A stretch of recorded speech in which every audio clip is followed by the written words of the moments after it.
ఈరోజు మనం సేమియా కేసరి చేద్దాం. దానికి కావాల్సిన మెటీరియల్ ఒకసారి నోట్ చేసుకోండి. నేను ఒక ప్యాన్ తీసుకొని స్టవ్ మీద పెట్టి కప్పు సేమియాని వేసుకుని దోరగా వేయించుకున్నానండి. 5 to 10 minutes బాగా వేయించుకుంటే బాగుంటుంది. బ్రౌనిష్ కలర్ వస్తుంది మనకి. అలా బ్రౌనిష్ కలర్ వచ్చిన తర్వాత అక్కడక్కడ వస్తే బాగుంటుంది, పూర్తిగా రాకూడదు. అలా వచ్చిన వెంటనే మనం ఏం చేయాలంటే ఒక ప్లేట్లోకి అది ట్రాన్స్ఫర్ చేసేసుకోవాలి. అలా చేసుకున్న తర్వాత నేను ఒక కప్ సేమియాకి అరకప్పు పంచదార తీసుకున్నానండి. నేను ఇంకొక స్టవ్ మీద ప్యాన్ పెట్టుకొని అందులో 1.5 కప్ వాటర్ వేసుకుని బాగా మరిగించుకున్నానండి. చూడండి, బాగా మరుగుతుంది కదా. అలా మరిగినప్పుడు మనం వేయించి పెట్టుకున్న సేమియాని వేసి బాగా కలపాలి. అక్కడే ఉండాలండి, మళ్ళీ దగ్గరికి అయిపోతూ ఉంటుంది. అందుకే బాగా కలుపుకున్న తర్వాత మనం అందులో 2 స్పూన్స్ ఆర్ 1 స్పూన్ గీ వేసుకుంటే ఒకదానికి ఒకటి అనేది అతుక్కోకుండా ఉంటుందండి సేమియా అనేది.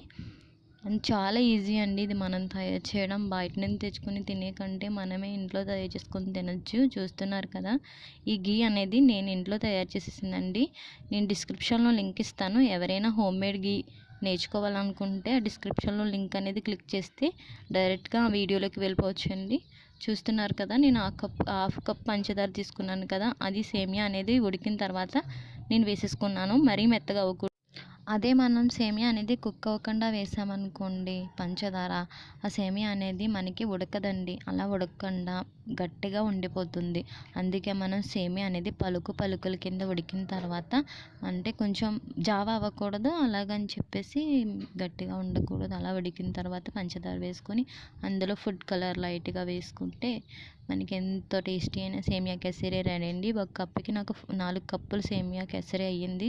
కేసరి పైన ఆల్మండ్స్, క్యాష్యూస్ గార్నిష్ చేసుకుంటే చాలా బాగుంటుంది. ఎప్పుడైనా మన ఇంటికి గెస్ట్ వచ్చారనుకోండి, అప్పటికప్పుడు తయారు చేసి పెట్టడానికి ఎంతో బాగుంటుంది. Thank you for watching. Try చేసి ఎలా వచ్చిందో నాకు కామెంట్ చేయండి. Like, share, comment and subscribe my channel.